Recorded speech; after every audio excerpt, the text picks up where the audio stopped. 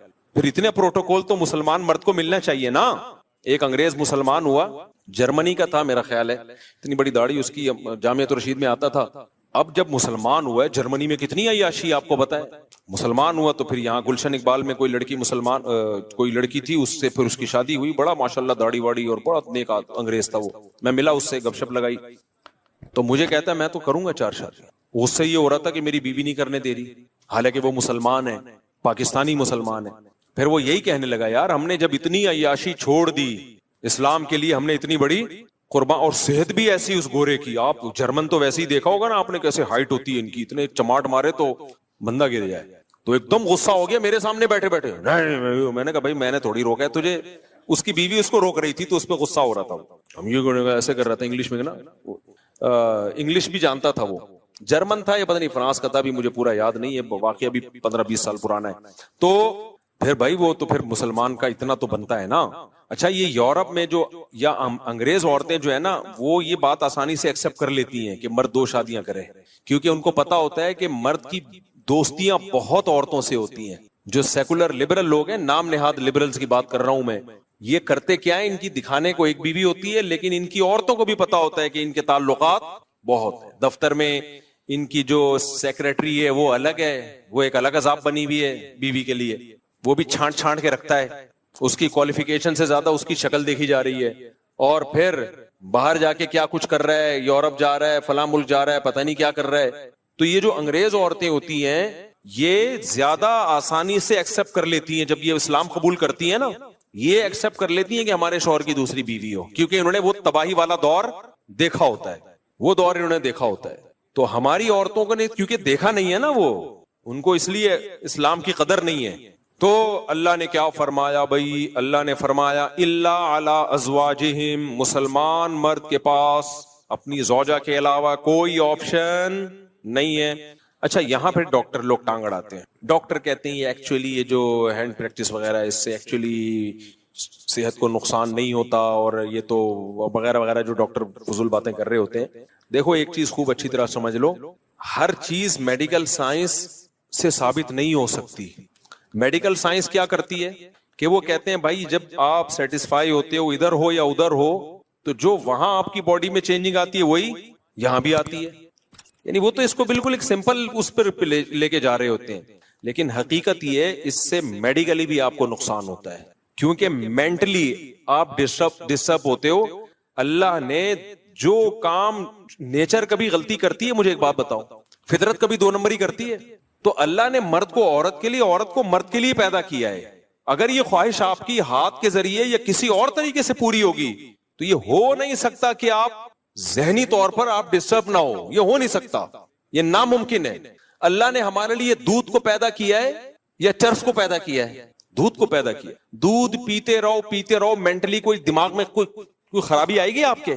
بھائی یہ نیچرل ہے نا, انڈے کھاتے رہو, پراٹھے کھاتے رہو, چاول کھاتے رہو, روٹی کھاتے رہو, کچھ بھی نہیں ہوگا. آپ زیادہ مزے کے چکر میں چرس پہ آ گئے, باڈی کو نقصان ہو یا نہ ہو, سب سے پہلے کھوپڑی خراب ہوگی آپ کی.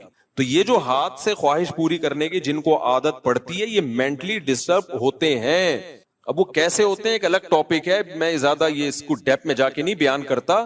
ان کی شادی شدہ لائف بہرحال متاثر ہوتی ہے, یہ ہو نہیں سکتا کہ وہ متاثر نہ ہو. اب لوگ کہہ رہے ہوتے ہیں کہ مثالیں دے رہے ہوتے ہیں, فلاں کو اس کی عادت تھی لیکن شادی شدہ لائف میں کوئی متاثر نہیں ہوا. بھائی وہ یہ تو جب ہوگا جب کمپیئر کر کے دیکھو کہ جو یہ کام نہیں کرتے ان کی شادی شدہ لائف اور جو کرتے رہے ان کی لائف, دونوں میں بڑا فرق ہوگا. آپ کمپیئر کیسے کرو گے؟ تو جب انسان مینٹلی کسی اور جگہ اپنے آپ کو سیٹ کر لیتا ہے تو اس کو اس سیٹنگ سے نکلنے میں ٹائم لگتا ہے بہت زیادہ. میرے پاس کتنے نوجوان آئے ہیں جن کو عادت ہو گئی تھی, بہت زیادہ عادت ہو گئی, تو وہ اتنے ڈسٹرب ہوئے ہیں, وہ کہہ رہے ہیں ہم اسی کام میں سیٹسفائی زیادہ ہوتے ہیں. یہ خود ایک آپ کے یہ اس کی علامت ہے کہ آپ کی جو دماغی صحت ہے وہ بری طرح متاثر ہوئی ہے اس سے. اس لیے وقتی طور پر اگر باڈی کو کوئی نقصان ہو بھی رہا ہو نا, جیسے ڈاکٹر کہتے ہیں کہ آپ اپنی خواہشات پہ جو کنٹرول کر رہے ہو اور اس کو پورا نہیں کر رہے تو آپ کا جسم بھی متاثر ہوگا, بھوک نہیں لگے گی, تو یہ وقتی نقصان ہے. یہ شادی کے بعد یہ سارے سائیڈ افیکٹ ختم ہو جائیں گے, لیکن اگر غلط طریقے پہ سیٹ ہو گئے نا تو وقتی طور پہ یقیناً کچھ فائدے حاصل ہو سکتے ہیں, لیکن دائمی طور پہ اس کے نقصانات ہوں گے. اور سب سے بڑی بات یہ یار ایک چیز میں اگر فائدہ ہو بھی صحت کو بالفرض, لیکن جب ہمارے لیے وہ اللہ نے حرام قرار دے دیا تو بس مسلمان کے لیے یہ نقصان کافی ہے, یہ نقصان کافی ہے مسلمان کے لیے. صحابہ نے شراب کے بارے میں نبی سے پوچھا تھا. مشرکین مکہ کہا کرتے تھے کہ شراب میں تو بہت سارے فائدے بھی ہیں, اسلام نے شراب کو حرام قرار دے دیا, لیکن شراب پی کے باڈی میں طاقت آتی ہے, کتنے ڈپریشن ٹینشن ہو جب شراب پیتے ہیں تو سارے غم ہم بھول جاتے ہیں. تو اللہ نے کوئی زیادہ لمبا چوڑا جواب نہیں دیا قرآن میں. اللہ نے فرمایا اثمہما اکبر من نفعہما, ان میں جو گناہ ہے وہ ان کے فائدوں سے زیادہ ہے. اور دوسری بات ایک ذہن میں یہ بھی رکھو کہ میڈیکل سائنس کا ٹاپک اخلاقیات نہیں ہے. مثال کے طور پر آپ کسی ڈاکٹر سے پوچھو کہ ڈاکٹر صاحب زنا کرنے میں صحت کو کوئی نقصان ہے, تو ڈاکٹر کہے گا نہیں بھائی, بیوی کے پاس جانا اور زنا کرنا دونوں میں ایک جیسی انرجی یوز ہوتی ہے تو کوئی نقصان نہیں ہے. یہ ڈاکٹر یہ بات کیوں کرے گا؟ اس لیے کہ اخلاقیات ڈاکٹر کا ٹاپک نہیں ہے. لیکن مذہب آپ کو بتائے گا زنا کرنے میں نقصان کیا ہے, جہنم کی آگ ہے. اگر 4 گواہوں سے ثابت ہو گیا تو 100 کوڑے ہیں, اور اگر شادی شدہ ہونا ثابت ہو گیا تو زمین میں گاڑ کے پتھروں سے مار کے ہلاک کیا جائے گا اس کو. اتنا بڑا جرم ہے یہ. تو ہر چیز ڈاکٹروں سے پوچھنے کی نہیں ہوتی, کیونکہ یہ آج کل نا لوگ ڈاکٹر سے پوچھ رہے ہوتے ہیں ڈاکٹر صاحب مجھے یہ عادت پڑ گئی ہے. ڈاکٹر کہتے ہیں وہ پتہ نہیں خود کیا کر رہا ہوتا ہے, بہرحال وہ کہتے ہیں کہ کرتے رہو. تو اور لڑکوں کو ڈاکٹروں نے اس میں بگاڑ دیا, خراب کر دیا. تو ہمارے لیے بھائی اللہ کا قانون بہت ہے. ہاں یہ ضرور ہے کہ جن لڑکوں کو اس کی عادت پڑ جائے نا تو یہ عادت جلدی چھوٹتی نہیں ہے. تو جن کو عادت نہیں پڑی ہے وہ اپنے آپ کو اس عذاب سے بچائیں. اور میں گارنٹی سے کہتا ہوں کہ جب ان کی شادی ہوگی, نکاح ہوگا ان کا, وہ زیادہ اچھی لائف گزاریں گے, زیادہ اچھی لائف گزاریں گے. ایک تو وہ شادی کا انتظار کریں گے پاگلوں کی طرح, صحیح ہے نا, انتظار کریں گے وہ. تو وہ اپنے آپ کو بچائیں اس سے, یہ سوچ کے نہ کریں کہ ایک دفعہ کرنے میں کیا ہوتا ہے. جس نے اس برائی کو ایک دفعہ کیا وہ پھر پڑ گیا اس میں ہمیشہ کے لیے. تو بچائیں, جن کو عادت نہیں ہے وہ بچائیں اپنے آپ کو اس برائی سے, اور جن کو عادت پڑ گئی ہے وہ چھوڑنے کی کوشش کریں. اور یہ یقین کر لیں کہ چھوڑنے کی کوشش کریں گے تو انشاءاللہ یہ گناہ چھوٹ جائے گا. چھوٹا نہیں تو کم ہو جائے گا, کم نہیں تو شادی کے بعد چھوٹ جائے گا. لیکن اگر چھوڑنے کی کوشش نہیں کی نا تو پھر نہیں چھوٹتا ہی ہے. تو اور چھوڑنے کی کوشش میں کیا ہے, کسی شیخ سے اصلاحی تعلق قائم کریں. حضرت فیروز میمن صاحب ہیں, شاہین اثر حضرت حکیم اختر صاحب کے خلفاء میں سے ہیں, جامع رشید میں مولانا قاسم صاحب ہیں. کسی اللہ والے سے اصلاحی تعلق قائم کریں, اپنے خیالات کو پاکیزہ کریں. اور جب بھی گناہ ہو اپنے آپ پر کوئی سزا رکھیں, کوئی روزے کی یا کوئی صدقہ وغیرہ کی سزا رکھیں, تو اس سے آہستہ آہستہ یہ گناہ بولو چھوٹ جاتا ہے. اور پھر بھی نہیں چھوٹ رہا تو مایوس نہ ہو, کوشش نہیں چھوڑنی ہے, کیونکہ اس کوشش کا پتہ ہے کیا فائدہ ہوگا. اگر آپ نے کوشش نہیں کی تو خوب سمجھ لو اس گناہ تک نہیں رہو گے, پھر اس سے ایک اسٹیپ آگے بڑھو گے. جو ہینڈ پریکٹس کرتے ہیں زنا کی طرف پھر وہی جاتے ہیں, کیونکہ ان کو اپنی خواہش پہ کنٹرول ہی نہیں ہوتا. اس کا سب سے بڑا عذاب ہی یہی ہے, کیونکہ وہ نا بار بار ان کے جذبات بھڑکتے ہیں. جو ایک دفعہ ہمت کر کے اس برائی کو چھوڑ دیں ان کے جذبات بھڑکتے ہی نہیں ہیں, وہ کنٹرول میں آ جاتے ہیں. یہ ایسا جرم ہے کرو گے تو کرتے رہنے کی عادت پڑے گی. پھر ایک میرے پاس ایسے نوجوان آتے ہیں ایک دن میں 6-6 7-7 دفعہ کر رہے ہوتے ہیں یہ برائی. تو آپ نے اگر چھوڑنے کی کوشش نہیں کی, پہلی بات یہ گناہ بڑھتا چلا جائے گا. دوسری بات پھر اس گناہ تک رکو گے نہیں, یہ گناہ آپ کو فحش فلموں تک لے کر جائے گا, پھر فحش فلموں سے زنا تک لے کے جائے گا آپ کو.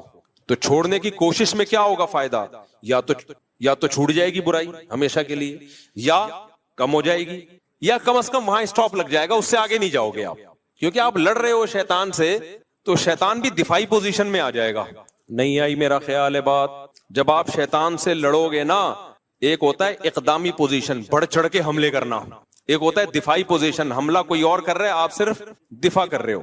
تو اگر آپ نے ہتھیار ڈال دیے اور اس برائی سے بچنے کی کوشش بھی چھوڑ دی تو شیطان اقدامی پوزیشن میں آئے گا, وہ بڑھ چڑھ کے آپ پہ حملے کرے گا. وہ کہے گا ابھی یہ کر رہے ہو, اب اس سے آگے جاؤ, اب اس سے آگے جاؤ, اب اس سے آگے جاؤ, زنا کروا کے چھوڑے گا وہ.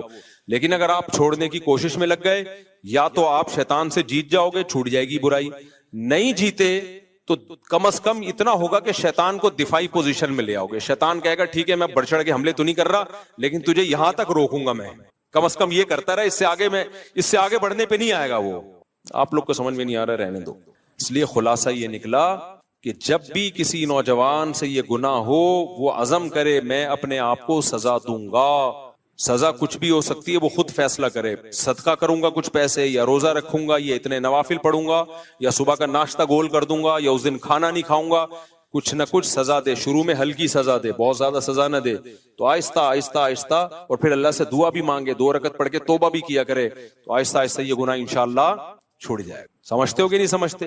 تو اللہ نے کیا فرمایا؟ الا علی ازواجہم، اللہ سے اگر ریلیشن مضبوط کرنا ہے تو نکاح کے علاوہ تمہارے پاس کوئی آپشن نہیں ہے، یہ اللہ کا حکم ہے۔ آگے ہم چلتے ہیں، آج میں نے یہ سورت ختم کرنی ہے۔ الا علی ازواجہم او ما ملکت ایمانہم فانہم غیر ملومین، اللہ فرماتے ہیں کہ جو تمام راستوں کو خواہش پوری کرنے کے بند کرے اور نکاح کو فوکس کرے، تو جو نکاح کو فوکس کرے گا یہ قابل ملامت نہیں ہے۔ یہ جملہ لگانے کی بھی کیا ضرورت تھی اللہ تعالیٰ کو؟ بھائی نہیں آئی میرا خیال ہے بات۔ اللہ تعالیٰ نے اگر کسی چیز کو حلال کر دیا تو اللہ کے لیے اتنا کہنا کافی ہے نا کہ یہ حلال ہے تمہارے لیے، کہ بھائی بیوی کے پاس جا سکتے ہو، کافی ہے نا یہ۔ لیکن اللہ نے آگے کہا کہ اگر زوجہ کے پاس جو جائے گا یا نکاح کرے گا یہ لوگ قابل ملامت نہیں ہے۔ یہ کہنے کی اللہ کو ضرورت کیا تھی بھائی؟ اب جب بھی کوئی قانون بنایا جاتا ہے تو اتنا کہہ دینا کافی ہوتا ہے یہ اللیگل ہے اور یہ لیگل ہے۔ آگے یہ کہنے کی کیا ضرورت ہوتی ہے کہ جو یہ لیگل کرے گا وہ ملامت کے قابل نہیں ہے؟ یہ کہنے کی ضرورت پڑتی ہے؟ میں آسان مثال سے سمجھاتا ہوں بات کو۔ دیکھو، ڈاکٹر سے آپ نے پوچھا کہ ڈاکٹر صاحب کیا کیا کھا سکتا ہوں، کیا کیا نہیں کھا سکتا، تو ڈاکٹر کہے گا کہ بھائی آپ کا چونکہ گلا خراب ہے آپ اچار نہیں کھا سکتے، آپ کولڈ ڈرنک نہیں پی سکتے، آپ یہ نہیں پی سکتے۔ ڈاکٹر صاحب کیا میں گنے کا رس پی سکتا ہوں؟ ہاں پی سکتا ہوں۔ ہاں آپ پی سکتے ہو، ڈاکٹر یہ کہے گا نا، بس اتنا کافی ہے۔ تو اللہ بھی یہ کہہ دیتے بھائی یہ حرام ہے اور نکاح کر کے جو خواہش پوری کرتے ہیں وہ کیا ہے؟ حلال ہے۔ لیکن اللہ نے کہا کہ جو اپنی نکاح کر کے خواہش پوری کرتے ہیں یہ لوگ قابل ملامت نہیں ہے، کیونکہ اللہ کو معلوم تھا کہ کچھ صوفی مزاج لوگ فنٹر بنیں گے اور شادیاں کرنے والے کو بھی تانے دیں گے شہوت پرستی کے، کیونکہ وہ یہ سمجھیں گے کہ یہ دنیا داری ہے۔ وہ کہیں گے بھائی حرام سے بھی بچو، حلال میں بھی بقدر ضرورت اکتفا کرو، کیا شادیوں میں لگ گیا ہے اور کوئی کام نہیں ہے تمہارا؟ ابھی ایک شادی ہوئی، پھر دوسری شادی، پھر تیسری شادی، پھر چوتھی، کیا ہو گیا یار یہ آپ؟ تو اس لیے اللہ نے فرما دیا کہ جو نکاح کو فوکس کر رہا ہے اس کو میں نے پرمیشن دی ہے، اپنے خرچے پہ کر رہا ہے، برابری کرے گا۔ تو کوئی اگر اس کو تانا دیتا ہے نا ملامت کا کہ ابے یار تو بھی ہے تو بھی ٹھرکی، پہلے تو حرام کر رہا تھا ادھر ٹھرک تھا، اب شادیوں پہ سیٹ ہو گیا تو ہے تو ٹھرک ہی ہے، نا نا نا نا، اللہ کہتے ہیں یہ میری طرف سے اس کی پرمیشن ہے، لہذا اس کو ٹھرکی کہنے کی کسی کو اجازت۔ مذاق میں کہتے تو الگ بات ہے، میں نے بھی یونیورسٹی میں کسی کو مذاق میں کہہ دیا تھا، یونیورسٹی میں میرا بیان ہوا تو کسی نے 4 شادیوں کی بات کی، ایک دم لڑکے ایک دم جوش میں آ گئے نا، میں نے کہا تم سب ٹھرکی ہو، وہ مذاق تھا۔ صحیح ہے، تو کیونکہ میرا ویسے کچھ نہیں ہو رسپانس آ رہا، جیسی یہ بات ہوئی ایک دم سب۔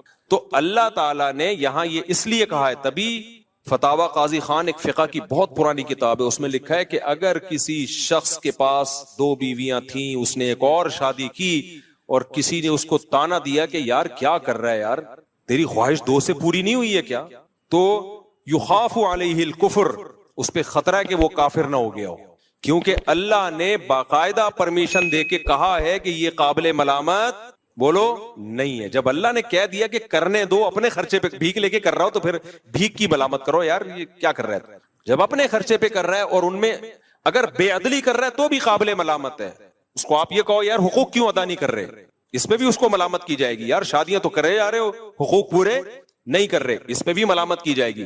لیکن ہمارے یہاں حقوق بھی پورے کر رہا ہو، برابری بھی کر رہا ہو، شادی بھی اپنے خرچے پہ کر رہا ہو تو بھی تانے دیتے ہیں۔ کیا 2 سے دل نہیں بھرا؟ میں نے جب 2 کی تھی نا، جب میری تیسری ہوئی ہے تو میرے قریبی ریلیٹیو ہیں، مجھ سے بڑے بھی ہیں، احترام بھی ہے ان کا میرے دل میں، تو میرا خیال تھا ملیں گے، ویل ڈن ماشاءاللہ۔ ایسے مجھے دیکھا انہوں نے، کیا ہو گیا 2 سے دل نہیں بھرا تھا کیا؟ ایسے مجھے انہوں نے کہا کہ میں عزیز تھوڑی دیر کے لیے مجھے شوق لگا، میں بہت شرمندہ ہوا کہ یار میں شاید کوئی غلط آدمی ہوں۔ ایسا انہوں نے مجھے طنز کیا نا، کیا پھر کر لی، ایسا طنز کیا، مجھے تھوڑی دیر کے لیے لگا کہ میں کوئی سوسائٹی میں نیک یا شریف آدمی نہیں ہوں، مجھے ایسا محسوس سا ہوا، اتنی مضبوط لہجے میں انہوں نے ڈانٹا مجھے۔ تو پھر میں نے سوچا یار اللہ نے کہا ہے فَإِنَّهُمْ غَيْرُ مَلُومِينَ، اللہ کہہ رہے ہیں، اللہ تھپکی دے رہے ہیں، کوئی بات نہیں، کوئی بات ٹھیک کیا، ٹھیک کیا، کوئی مسئلہ نہیں، حقوق پورے کر رہے ہو تو کیا کیا ہے، ٹھیک کیا ہے۔ تو یہ میں نہیں کہہ رہا میرے بھائی، یہ اللہ کہہ رہا ہے کہ اگر کوئی شادی کر رہا ہے اپنے خرچے پہ کر رہا ہے، لڑکی والوں کو دھوکہ بھی نہیں دے رہا، اس میں پہلی والیوں کے ساتھ برابر کا سلوک بھی کر رہا ہے، اور تیسری کو گھر بھی الگ لے کے دے رہا ہے، اسی کے ساتھ ٹھونس نہیں رہا پہلی کے ساتھ، کیونکہ یہ سب چیزیں لوگ خیال نہیں کر رہے ہوتے, ادھر ہی ٹھونس دیتے ہیں. راتوں گزارنے میں بھی برابری کر رہا ہے اور حقوق بھی پورے کر رہا ہے, تو اللہ کہہ رہے ہیں کوئی بات نہیں, تمہیں تیسری پہ تانا مل رہا ہے, میری طرف سے تمہیں اجازت ہے چوتھی بھی کر سکتے. تو اللہ نے مجھے خصوصی پرمیشن دی ہے, اس کے بعد پھر میں چوتھی کی طرف آیا. ورنہ جس طرح سے انہوں نے مجھے تانا دیا تھا نا, میں ایک دم شوق ہو گیا تھا, کیونکہ لوگ مبارکباد دے رہے تھے اور وہ آ کے انہوں نے کہا کہ دو سے دماغ نہیں پھر کر لی. تو اب تو خاندان کے بڑے تھے وہ, تو ان کی بات کو میں سیریس بھی لیتا تھا, تو اس لیے میں تو شوق میں چلا گیا تھوڑی دیر. پھر میں نے سوچا یار میں اتنا لوگوں کو موٹیویٹ کرتا ہوں, جب میں شوق میں چلا گیا تو جو ایک عام آدمی ہے جس کے پاس اتنے دلائل نہیں ہیں, اس کی تو بیزارے کو سوسائٹی میں منہ دکھانے کے قابل نہیں رہتا ہوگا, وہ اس کو تو لوگ تانے دے دے کے مار دیں گے اس کو. تو اس لیے پھر مجھے ڈھیٹ بننا پڑا. تو یہ قرآن کی آیت کو میں اس لیے ایکسپلین کر رہا ہوں کہ بھائی حلال اگر کوئی کر رہا ہے تو وہ قابل ملامت نہیں ہے. اور اسی سے اور بھی آگے چلو, یہ ہر حلال کے بارے میں اگر کوئی اپنے خرچے پہ نلی نہاری کھا رہا ہے, اس میں مغز ڈال رہا ہے اور اس میں نیمبو نچوڑ کے مزے کا بنا رہا ہے, حرام ہے حلال ہے, حلال ہے, اس کو بھی تانا دینا نہیں بنتا. حلال ہے بھائی, چوری کے پیسوں سے تھوڑی کھا رہا ہے. اگر کوئی اپنے پیسوں سے لگژری گھر بنائے, ایئر کنڈیشن لگائے, لان بنائے, اس میں اللہ نے اس کو پیسہ دیا, سوئمنگ پول بھی بنا لے, چاہے یہ کام مفتی کرے, مولوی کرے, عامی آدمی کرے, قابل ملامت نہیں. ہاں جب چندے کے پیسوں سے کر رہا ہوں, حرام کر رہا ہوں, وہ تو پھر تو کوئی بھی کرے ناجائز ہے. اگر کسی کا اپنا بزنس ہے میرے بھائی, اللہ نے اس کو دولت دی ہے, وہ کرے. کچھ لوگوں کو اس پہ اعتراض ہوتا ہے یہ بزنس کلاس میں مولانا لوگ سفر کیوں کرتے ہیں. بھائی اگر اپنے پیسوں سے بزنس کلاس میں سفر کر رہا ہے تو اللہ نے پیسہ دیا خرچ کرنے کے لیے, بچانے کے لیے نہیں دیا, تو قابل ملامت نہیں ہے. یا کسی نے اس کو انوائٹ کیا اور اس نے مہمان کے اکرام میں بزنس کلاس کا ٹکٹ کرا دیا, تو بھی قابل ملامت نہیں ہے. یہ لوگ ملامتیں کر رہے ہوتے ہیں جیلس ہو کے کر رہے ہوتے ہیں.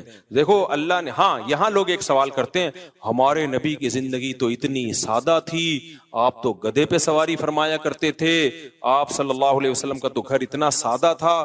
اس کا جواب میں دے چکا ہوں کہ ہمارے نبی کی طبیعت اللہ نے ایسی بنائی تھی کہ آپ کو دنیا کی طرف طبعی رغبت تھی نہیں. تو جس کی طبیعت ہی ایسی ہو تو وہ نہ کرے, لیکن نارمل لوگوں کی طبیعت ایسی نہیں ہوتی. ہمارے پاس سلیمان علیہ السلام کی مثال ہے نا, حضرت سلیمان علیہ السلام بھی تو اللہ کے پیغمبر تھے, حضرت عثمان بھی تو اللہ کے نبی کے چہیتے صحابی تھے. آپ کی تو بڑی زبردست لائف تھی, بے تحاشا دولت تھی حضرت عثمان کے پاس.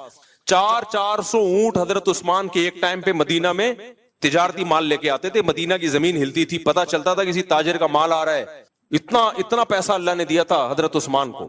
تو ہمارے پاس مثالیں ملتی ہیں پیسے والوں کی بھی اور پیسے نہ والوں کی بھی. تو غربت میں آپ غربت پہ راضی رہیں.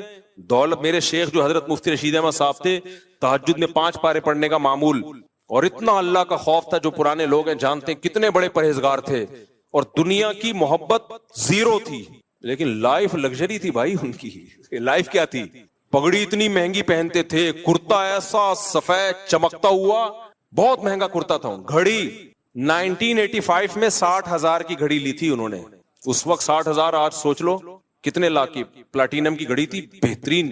وہ ان کی لگژری. گاڑی ایسی تھی کویت کے شہزادے سے خریدی تھی, سوچ لو کیا گاڑی ہوگی. ہم جب گاڑی میں بیٹھتے تھے کبھی کبھار ہمارا دل ہی نہیں کرتا تھا, ہم کیونکہ رکشے سے آتے تھے مدرسے, اور ان کی کبھی گاڑی میں بیٹھے تو اترنے کا دل نہیں کرتا تھا. تو لیکن دنیا کی محبت الگ چیز ہے, دنیا کی نعمتوں کا استعمال کرنا الگ چیز ہے. میرے خوراک بھی ان کی خاندانی تھی, خوراک میں سیب, بادام, انڈے, یہ ان کی خوراک تھی. اب اگر کوئی اور ان کے بارے میں مجھے یہ بتاتا تو میں سوچتا شاید وہ بزرگ نہیں تھے, دنیا پرست تھے. لیکن ہم نے تو بھائی ان کی صحبت میں کئی سال گزارے ہیں. ہم کہتے ہیں اگر وہ بھی بزرگ نہیں تھے نا, اللہ والے نہیں تھے, پھر تو اللہ والے مارکیٹ سے کیا ہو گئے ہیں, شارٹ ہو گئے. کیونکہ ہمیں پتا تھا کہ یار ان کے دل میں دنیا کی محبت, سخاوت اتنی تھی, اتنی اپنے اوپر بھی لگا رہے ہیں اور غریبوں پہ خرچ بھی کر رہے ہیں. حضرت کے پاس جو پیسہ آتا تھا نا زمینوں سے, ایسے نوٹوں کی گڈیاں میں اس پہ رکھی ہوتی تھی. اپنے گھر کا خرچہ نکالا, اس میں یہی انڈے, پراٹھے اور یہ سب چیزیں. پراٹھے نہیں کھاتے تھے, یہ خوراک بھی بڑی انہوں نے خاندانی رکھی ہوئی تھی, گوشت کے اور یہ سب چیزوں کا خرچہ نکالا, باقی سارا فی سبیل اللہ صدقہ. اب دیکھنے والا ان کا صدقہ تو دیکھ نہیں رہا ہوتا تھا. نئے لوگ آتے نا بدگمان ہو جاتے, یار یہ کیسے بزرگ ہیں, اتنی مہنگی گھڑی ہے, اتنے مہنگے جوتے ہیں ان کے, گاڑی ایسی شاہانہ, اور ایک فلور اوپر جانے کے لیے بھی لفٹ لگائی ہوئی ہے, کیونکہ جب ایج زیادہ ہو گئی تھی تو اوپر جانا مشکل ہو گیا تو لفٹ لگوا لی تھی. اور جب کمرے میں جاتے تو بے ہوش ہو جاتے ان کا کمرہ دیکھ کے, ایسا خوبصورت کمرہ, دل ہی نہیں کرتا تھا نکل. ہم جاتے تھے صفائی کے لیے تو ہم کہتے تھے کہاں سے صفائی شروع کرے بھائی. یعنی ہمارے گھروں سے وہ اتنے زیادہ صاف ہوتے تھے, ہمارے گھر صاف ہو کے اتنے اچھے نہیں ہوتے تھے جتنے ان کے میلے ہو کے ہوتے تھے اچھے. تو ایسا ان کے گھر میں صفائی کا ماحول. حضرت کہتے تھے میرا جو مصلی ہے وہ میلا ہونے سے پہلے دھلتا ہے, میرے کپڑے میلے ہونے سے پہلے دھلتے ہیں. ہمارے گھر میں دھلائی گھر کے گندا ہونے سے پہلے, گھر کے بستر کی چادریں میلی ہونے سے پہلے دھلتی ہیں. ہم کہتے تھے بھائی یہ کیا ہے, اس کی لاجک سمجھ میں نہیں آئی. فرماتے تھے اگر میلا ہونے کے بعد دھلیں تو میل تو دیکھ لیا نا گھر میں. آپ لوگ سے بہت دیکھو یہ اوپر کی باتیں, یہ سمجھ میں نہیں آئی, ہمیں بھی نہیں آتی تھی سمجھ میں.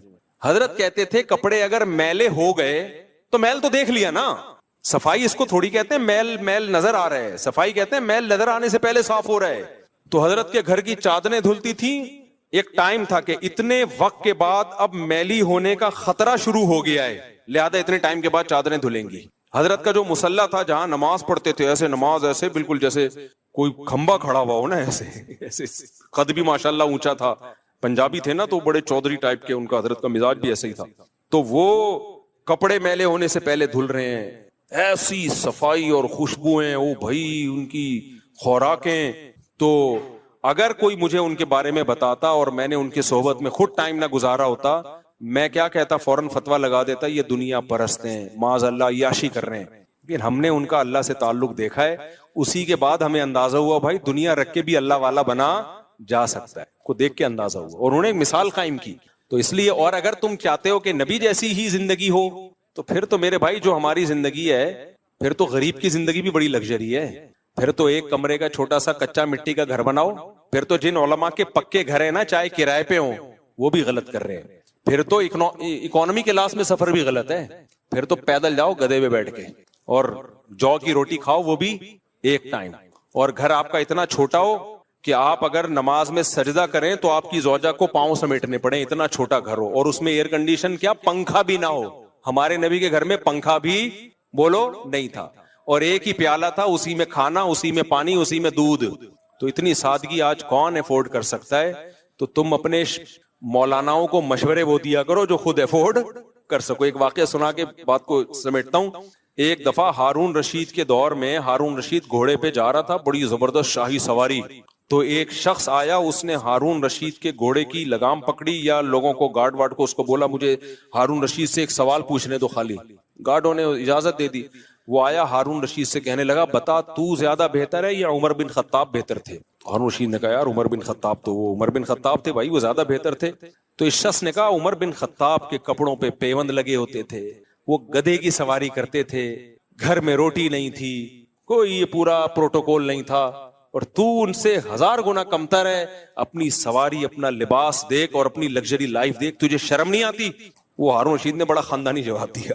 ہمارے استاد یہ جواب اپنے الفاظ میں بیان کرتے تھے. پہلے میں ہارون رشید کے اپنے الفاظ بتا دوں, پھر ہمارے استاد کے الفاظ بتاؤں. ہارون رشید نے کہا کہ حضرت عمر کی حکومت تھی ابو ہریرہ پر رضی اللہ عنہ, اور بلال حبشی پہ. اگر حضرت عمر کے کپڑوں پہ 10 پیوند ہیں تو ابو ہریرہ کے کپڑوں پہ 15 پیوند ہوں گے, ٹھیک ہے نا. اور کہا میری حکومت تم جیسے بےغیرتوں پر. ہمارے استاد اس میں بےغیرت کا لفظ بڑھاتے تھے. ایک استاد الو کا پٹھا بڑھاتے تھے, ایک بےغیرت. اور کہا میری حکومت تم جیسے الو کے پٹھوں پہ. تم خود تو اتنے 1000 گز کے گھر بنا کے رہتے ہو بھائی, اور کوئی ایک پیوند کا, اور بادشاہ کے بارے میں چاہتے ہو پھٹے پرانے کپڑے پہن کے گدھے پہ گھومے ہو. تو کہا اس جیسی رعایا ہوگی تو ہم بھی انہی جیسے بن جائیں گے. تو وہ چپ ہو کے چلا گیا پتلی گلی سے. تو اس لیے میرے بھائی یہ مولوی جو بنتے ہیں نا, یہ اسی سوسائٹی سے بن کے سوسائٹی مارکیٹ میں آتے ہیں, سمجھ رہے ہو. یہ کوئی ایسا نہیں ہے کہ نبی صلی اللہ علیہ وسلم کی اولادیں یا صحابہ آج مولوی بن رہے ہیں. تو آج جو مولانا بن رہے ہیں وہ اسی سوسائٹی سے نکل کے آتے ہیں. تو جیسی پبلک ہوگی مولانا بھی اسی ٹائپ کے ہوں گے.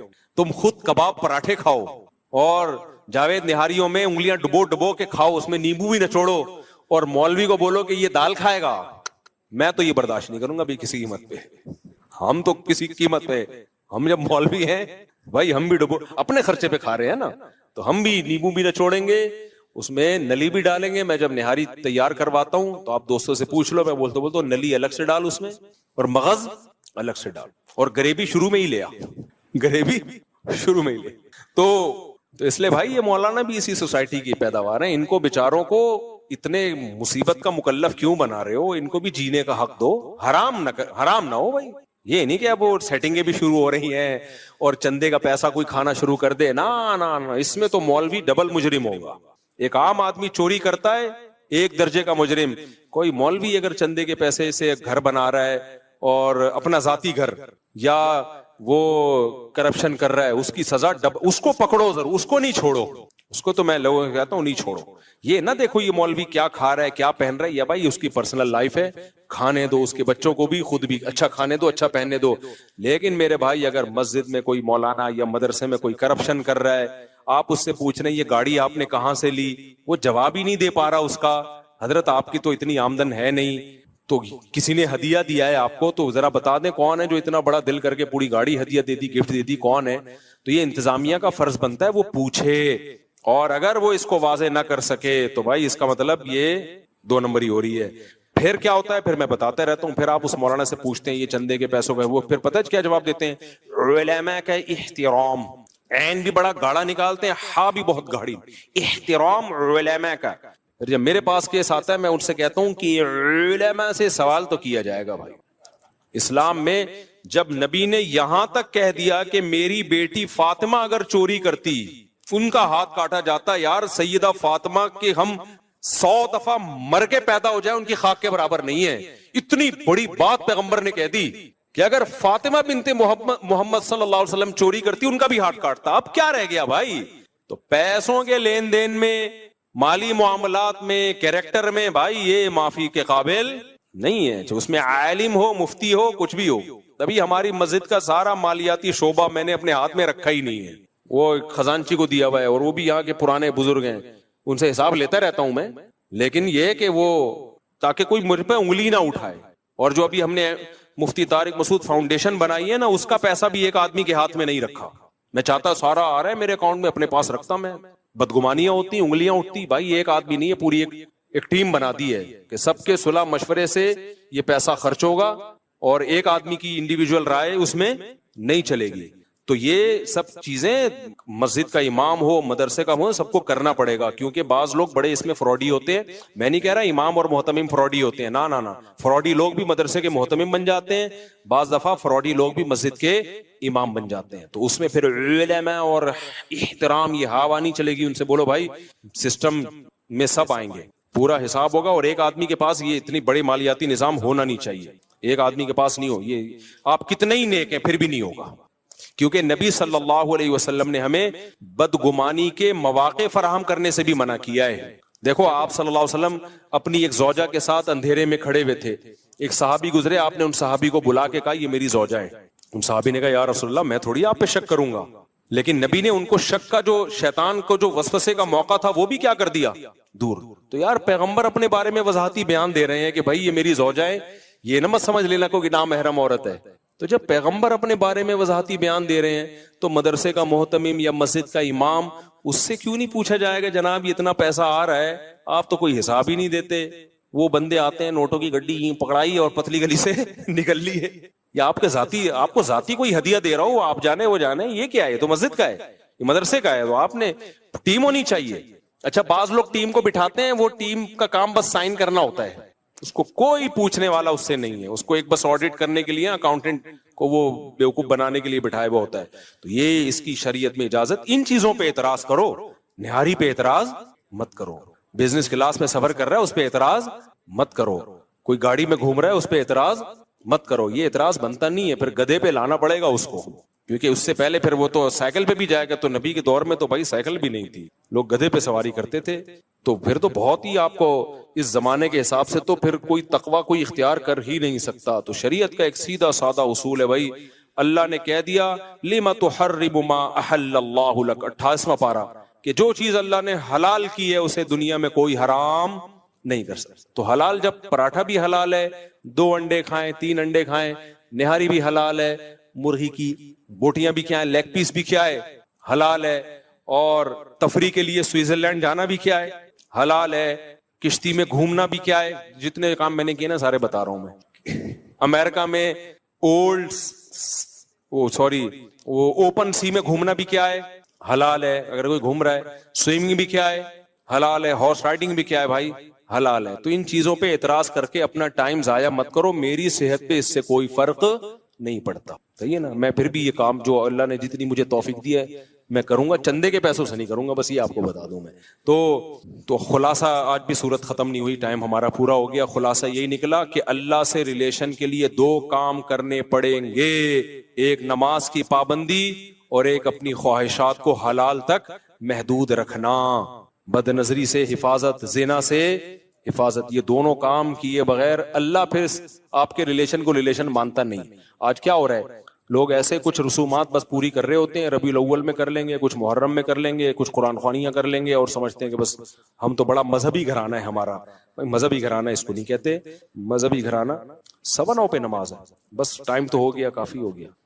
تو اللہ تعالی ہمیں سمجھنے کی, عمل کرنے کی توفیق عطا فرمائے. اللہ علی ازواجہم او ما ملکت فانہم غیر مؤمنون فمن ابتغى وراء ذلك فاولئک هم العادون. آگے پھر آیت میں نے اگلے ہفتے آگے سے شروع کرنی ہے, دوبارہ یہ نہ ریپیٹ کر دوں میں. والذین هم لاماناتہم وعہدہم راعون, یہ مجھے یاد دلانا, اگلے ہفتے یہاں سے شروع کرنا ہے کہ ایمان والوں کی ایک اور علامت ہے ایگریمنٹ کی پابندی. جو زبان ہے اس کے پکے ہوتے ہیں. آج یہ بھی ایک بہت بڑا عذاب ہماری سوسائٹی میں آ گیا کہ مسلمان کی زبان ایک ہے ہی نہیں. آپ ٹھیکیدار کو پیسے دے دو ایڈوانس میں, رلا دے گا, آپ کا گھر نہیں بنا کے دے گا. آپ بولو گے قبر بنا دے یار, وہ سستے میں بن جائے گی, گھر رہنے دے. اتنا رولائے گا نا وہ, ایڈوانس پیسے پکڑا دو آپ. امریکہ یورپ میں یہ ہوتا ہے کہ اگر آپ نے ایڈوانس پیسے دے دیے نا, وہ سارے کام کو چھوڑ کے سب سے پہلے آپ کا کام کرے گا. وہاں ملکوں میں, جاپان میں یہی ہے. وہاں لوگ بتاتے ہیں کہ ہمیں جب کوئی کام جلدی کرانا ہوتا ہے ہم ایڈوانس میں سارے پیسے پکڑا دیتے ہیں, پھر وہ لوگ ایگریمنٹ کی پابندی کرتے ہیں. ان کی تربیت ہوئی ہوئی ہے اس بارے میں, وہ سارے کام چھوڑے گا, پہلے آپ کے کام کرے گا. ہمارے ہاں اگر آپ نے اچھے اخلاق کا مظاہرہ کرتے ہوئے کسی کو ایڈوانس میں پیسے پکڑا دیے, ہمارے ایک سعودی دوست تھے, انہوں نے یہاں ڈیفنس میں بزنس کرنا تھا, ہوٹل کھولنا تھا, ان کو سعودی عرب کا تجربہ تھا کہ یار ایڈوانس میں پیسے دو تو فوراً بن جاتا ہے. انہوں نے ادھر ڈیفنس میں ہوٹل کے ایڈوانس میں پیسے ٹھیکیدار کو پکڑا دیے, اب تک رو رہا ہے وہ بندہ, 3 سال ہو گئے. میں نے کہا ہوٹل تو گیا تیل لینے, تمہارے پیسے واپس مل جائیں نا, جس دن تمہارے پیسے واپس مل جائیں تو بول دینا کہ مفتی صاحب بیان میں غلط بیانی سے کام لیتے ہیں, پیسے بھی واپس نہیں ملیں گے. بولے مفتی صاحب کو تو معلومات ہے ہی نہیں, اتنا نیک آدمی, اس نے پیسے واپس کر دیے. تو میں نے کہا پیسے بھی گئے, ہوٹل بھی گیا. تو یہ ایگریمنٹ ہمارے یہاں ماشاءاللہ یہ چل رہا ہے. مسلمان ایگریمنٹ کا پکا ہوتا ہے بھائی, اس کے بغیر اللہ آپ کے دین اور مذہب کو اللہ مانتا نہیں ہے. تو چند رسومات کا نام نہیں ہے اسلام, یہ اخلاقی جب تک اوصاف میرے اور آپ کے اندر پیدا نہیں ہوں گے اس وقت تک اللہ ہمیں اپنا ماننے کے لیے تیار